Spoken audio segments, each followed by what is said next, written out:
My name is Raven Pellis, and I'm going to be going over the game that we're making for the project, which is Farm Defense. So since the last milestone, basically the, main progress that we've made is adding different forms of towers, as well as kind of making the towers better. We also have sounds in the game now. We have object pooling set up for the enemies, as well as navigation for them as well. We also have the inventory and shop set up, but it's not fully implemented yet. It's basically just kind of to get started, so it's not fully functional, just kind of in place right now. We also have some of the resources set up, working better than they were before, and a few more other things that I'll go over throughout the project. So for the sounds, we basically just have this kind of option screen set up, and whenever the player changes a value, these preferences get saved, and a instance or basically like a audio mixer kind of manager is created, and that instance is basically used throughout the project to make sure that the proper audio mixer channels are the volume that they should be set to, and all of these are just being saved through player prefs. The towers have been changed to basically be a little bit more modular. They aren't just attacking anything that's in sight now. There's a little bit more to it. They attack the closest enemy, and the bullet for the tower can also be set, and things for the bullet can also be changed, like speed, what it looks like, the damage it does, as well as the fire rate for the tower, kind of saying how fast the bullets are shot. So right now for the two towers, we basically have a tower that is set up to basically just one that does more damage, that shoots different kinds of bullets, and again, things like the fire rate can be changed. So this will make it a lot easier to say in the future if we wanted to quickly kind of design different types of towers, and it could be done a lot faster. We also have a kind of tower object thing, which is a scarecrow, which is supposed to make enemies kind of target the scarecrow first, or maybe it'll slow enemies down that get within the scarecrow's range. It hasn't been fully implemented yet, but it might be used at some point in the future.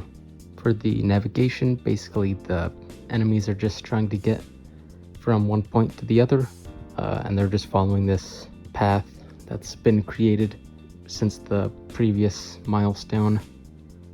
And yeah, the enemies just basically are following this path, so it basically allows for the player to, I guess, kind of better strategize and come up with a kind of way that they want to defend the base.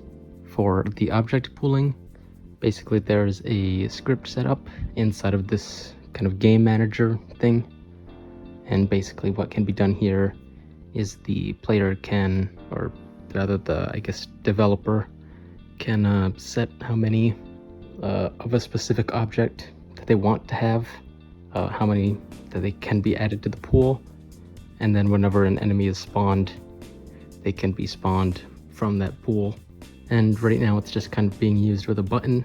The wave system isn't really set up yet, but that'll be added in the future.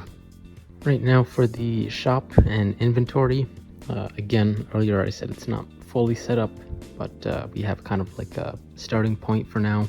Here basically there are slots, and inside of the slots items can be stored.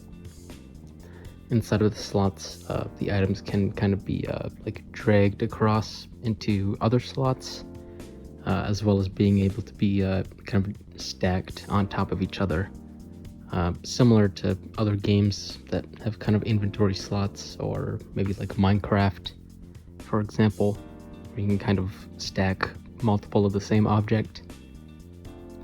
And that's basically what's happening here.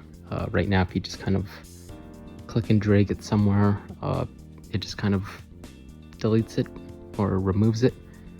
the items can't be placed right now, but that again will be added in the future. And right now the shop is basically not connected to any kind of currency or like a resource thing.